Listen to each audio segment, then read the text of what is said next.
Welcome back to the channel. Welcome back to Devon on, it's fair to say, a pretty glorious day. It's wonderful, yeah. It's very, very warm, bit breezy, but it's a lovely day to be out and about for sure, yeah. It is. Yeah. Water's really clear. There's a little bit of swell, but it's manageable, isn't it? Yeah, it's all right, yeah. It's not bad at all. Yeah. So the target is wrasse, bass, and probably pollock, really, isn't it? Anything, to be fair. Yeah. Yeah. But yeah. So I'm persevering with just Texas rigged soft plastic for wrasse, just retrieve really slowly through the kelp and rocks, because I've never caught one on a soft plastic. I'm really keen to try and get one. What you opting for? So I've got two rods. I've just both like spinning rods. One of them I've just got a very small 1 ounce ball weight, straight through, line through, and then on the end just a size 1 hook. Sorry, size 1 hook. And I've just got a bit of ragworm. I've just thrown that at the back of the kelp, letting it roll about in the tide, see if Wrasse will pick that up. Yeah. And then I've got my spinner rod out, my tail walk, and I've got some metals on that. So I'm just hiding some seekers about at the minute, just see if I can pick up anything that might be in this bay around here. But that's the plan anyway. Great. Well, we'll keep fishing away, and hopefully we can pull something out for the camera. Yep. Fingers crossed. Right. This is something that I'm pretty excited about. I've been wanting to give this sort of fishing a crack for a long time. I've tried it half-heartedly up in Northumberland, just haven't really persevered with it. Today we are fishing for wrasse. Well, Ray's going to be fishing for bass and pollock and stuff, but Gary's got a bit of rag. I think he's going to try some soft plastics, and I'm just going to stick to soft plastics because I really want to try and catch a wrasse with soft plastic. So the setup, what I've got it's very, very simple. I'm using me Shimano Vanquish 3000, which is loaded with 18-pound braid. It's got a 25-pound fluoro leader tied with an FG knot. That's actually strapped onto a rod that doesn't see that much light of day these days. It's my Major Craft Sky Road. It's probably upside down, but 10 to 30 grams, it's 9.5 foot. It's about a foot longer than what I usually use, because I'm quite into shorter rods. My tail walk's only 8'7", but I figured with fishing off rocks, it's a bit steelier, and it'll give us a bit more leverage if I do hit into something. Reel wise, drag tight right up. If I get a wrasse, I just want to bully it hard straight away. I don't want to be giving it anything, because it'll just pull us straight into the kelp. So all I'm doing is I'm just making up a simple Texas rig. So I've got my fluoro, I've just got a little tiny, I don't even know what that is, probably 10 grams or something like that, straight on. And really I could do with, there's one thing I haven't got. I do with a little bead, just to protect the knot, really. So I've got a nice attractive little green bead. I just think there's a seal over there. I've just heard some very strange noises. Hopefully it doesn't frighten the fish off. So that's just going through there. Weedless hook, quite fine wire, so if I do get a fast hold, which is obviously very possible, I've got a bit of a chance of getting it back. And I'm just tying a simple 5-turn grinner, which is basically a knot I use for, other than the Palomar knot for tying me rig links to braid. I use that for 90% of me fishing. Snip that off, put the tag end in your pocket because you want to respect these places. Absolutely beautiful. First time I fished South Devon, off the rocks anyway, we fished for bass, but beautiful. So what I've got today, I've got a selection of soft plastics. I'm just going to work my way through them. I've got a thing that green, and these bright conditions might work. So I've got some of these green kind of paddle tails, these sort of longer type lures, blues, greens, lighter colours, and I've also got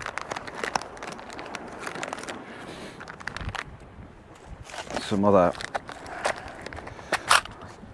little white paddle tails. That's like a fish black minnow imitation. That is a fish black minnow. It's a bit battered. Very popular, the sluggo. I watched the Cornish shore and kayak fisherman, I think he's called. Used to watch him loads, and I saw him catching wrasse on these sluggos. So I'm going to work my way through them. That's just got like a little cheb head on, and I'm going to start with one of these green ones. So, and all I'm going to do, you can see that's the top of the lure because the tail's down that way. I'm just going in probably ½ an inch, coming back round. That's just going to sit.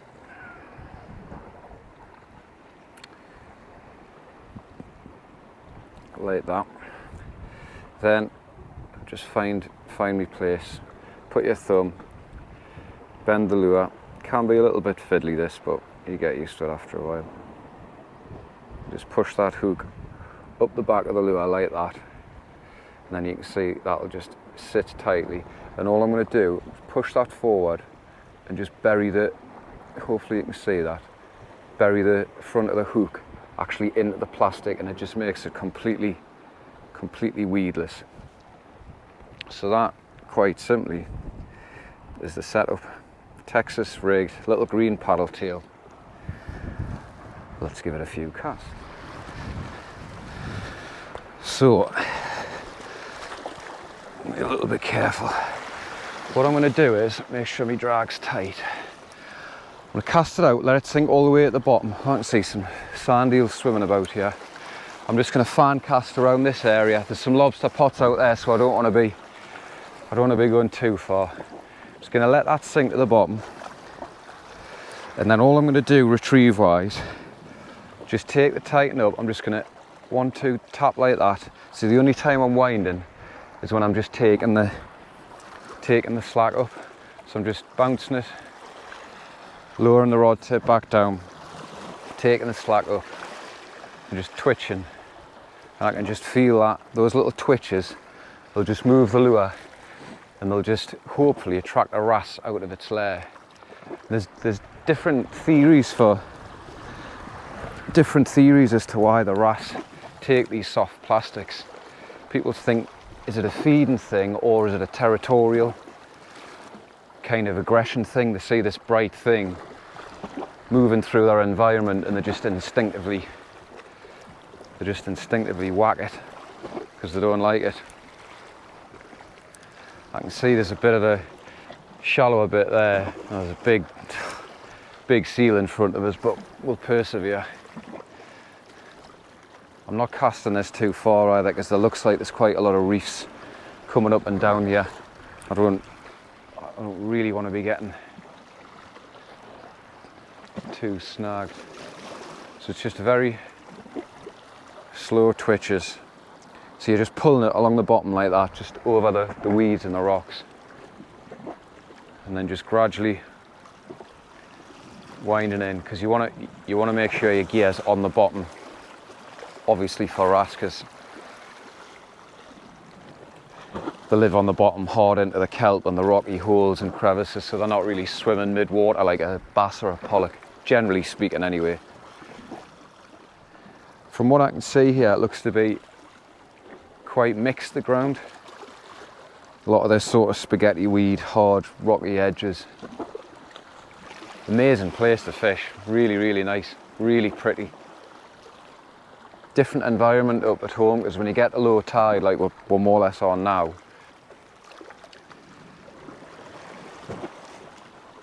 it's kind of really just heavy beds of thick stemmed kelp, and there's a lot of sort of rock skiers that go out, but down here it's kind of more like islands and little bays of sand and shingle. Right, just gonna flip one over there, really tight into that rock.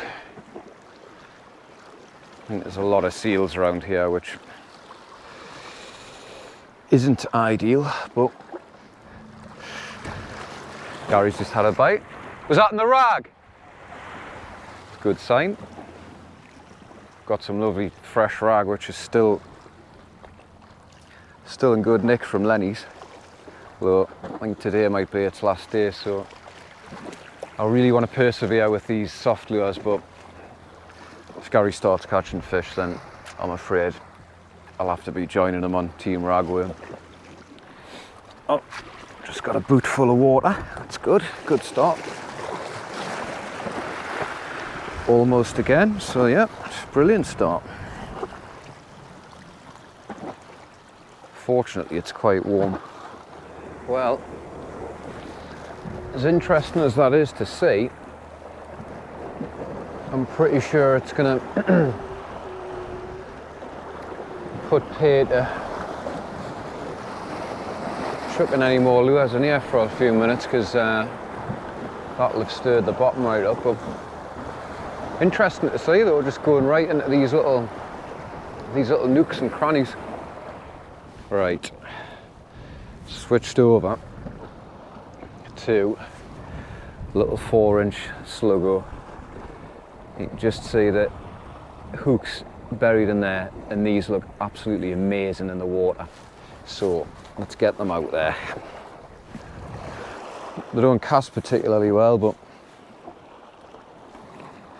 it's not massively important distance around these places. It's more just kind of making sure you plonk your lure into the right sort of area. As I say, we drag as tight as it'll go, so I don't want to give the fish anything. So, bass for Gary? Not the very... Ooh, he's a spiky little fella. And there we have him. Nice. Micro bass. Pretty, on a seeker? On a seeker, yeah. Just quite quick retrieve back, because I don't know what that crowd's like. I didn't want to lose the seeker. Yeah. Yeah, but anyway, yeah. Excellent. Nice one. Pretty fish. Let's get him back. Oh dear, that wasn't very graceful, but he's away. Oh, he's away. Nice one. Well done. Yeah. There's a couple of reefs over there, more or less where that boat's just gone through before. I'm just wondering, there's obviously a slightly deeper channel. Just wondering if there's anything lingering around in between it. Never fished here before, haven't done any research online or anything like that. We've just turned up and fished. But it's certainly got all the hallmarks of Wrasse territory. Beauty about this sort of fishing, because you're fishing in quite deep water and you're retrieving so slowly, you don't need to be hitting like massive distance. Even though you might only be casting 20-30 yards on each cast, you're still getting plenty of fishing time because of the slow retrieve. But so far, Mr. Sluggo doesn't seem to be doing the damage. Oh, I just had a... Yes! Oh, just lost one. Just lost one. Oh, probably a wrasse, I'm guessing. Oh. Well, maybe Mr. Sluggo was doing the business. That's the result. I had a fish on there very briefly. Oh, well. Oh, that was exciting, that. Damn. Pity I missed him, but my first ever hit from a wrasse, and I'm pretty positive it was a wrasse. It was a hard rattle. First ever hit on a soft plastic, and it was just followed us in there as well. Ah, I don't believe that. I'm encouraged though. Come on, let's see if we can get him. Just whack that lure. He was definitely on. He's probably just hiding under there. Damn. Don't think it was a big fish, but it was definitely a wrasse.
Colours on that. In the sun. Let's just, yeah, let's just get behind you. Yeah.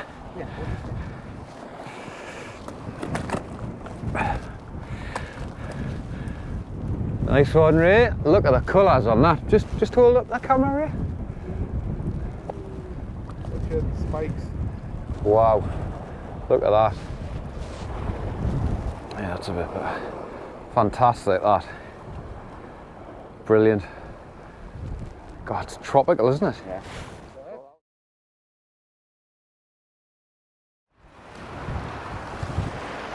Right, well, it's about 5 to 6, so we're not far off high water. And to be brutally honest, it's starting to feel like last chance saloon. I've been thrashing around with sluggos, do-live sticks, savage gear, pintails.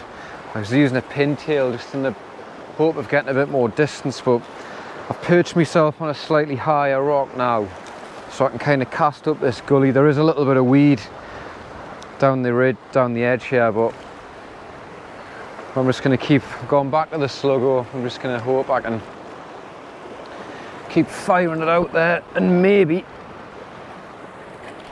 pick something up.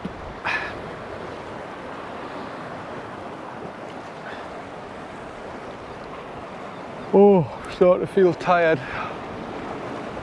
We fish pretty hard, to be fair.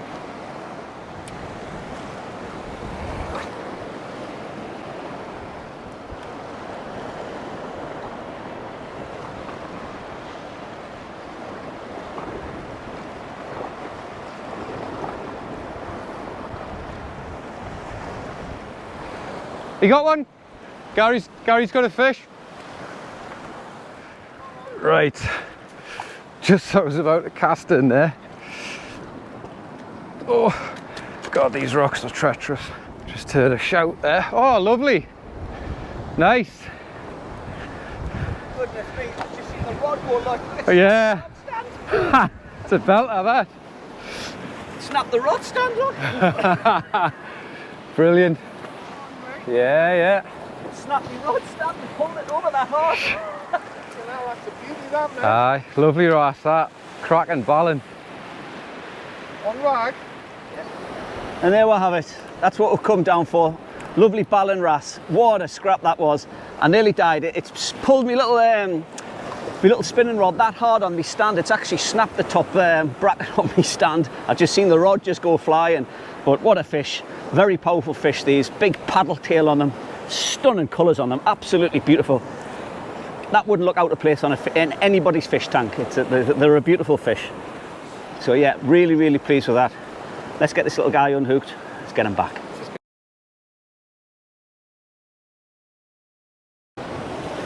So this is my wrasse rig. It's about as easy and as simple as you can get. All I've got on my main line, obviously I'm fishing with braids, £20 braid. It's really cheap braid, it's like 4-strand braid, but for this kind of fishing, you know, it's easy as it got. I've got a tiny little leader on the braid, and I've just got a sliding, like a 1 ounce lead, that goes to a bead, and then onto the bead, you've got just a little small swivel. The bead just protects the knot, and then all I've got is just about, what, 12 inches of 20 pound fluoro, and on the end a size 1 hook, and all I'm doing is just putting a few little ragworm on, not a lot of bait, you don't need too much, and just basically lobbing it just at the end of here where the rock drops off into the kelp.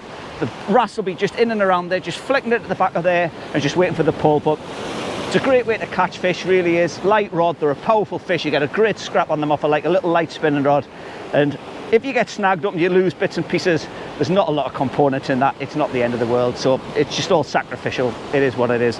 It's the type of fishing we're doing. But yeah, got a little bit of bait left, get another one out, see if I can get another wrasse.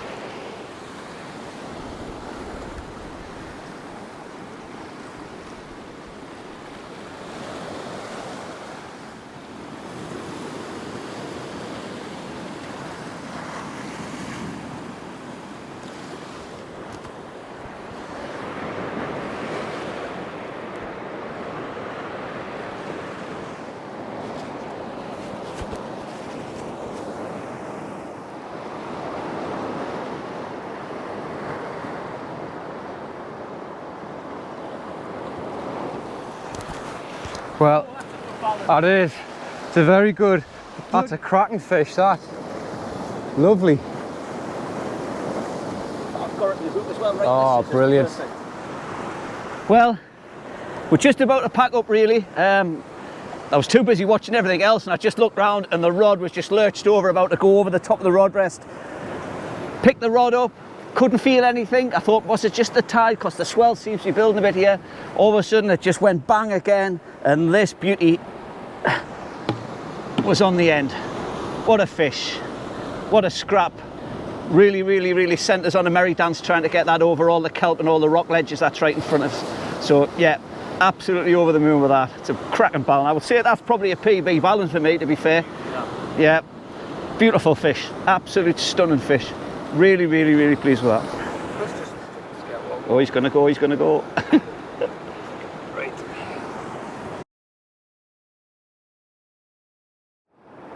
Well, fortunately, Gary's just had a fast haul and lost a lot, but that's part and parcel of fishing that method, really.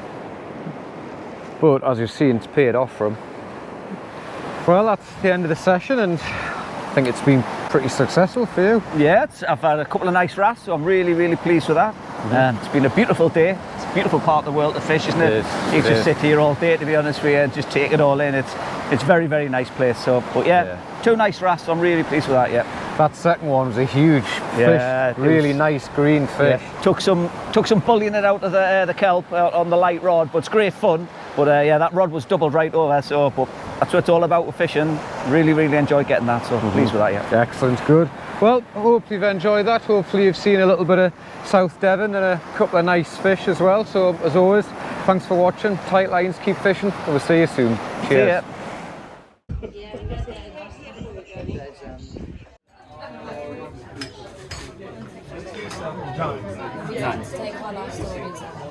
I'll get you a pint.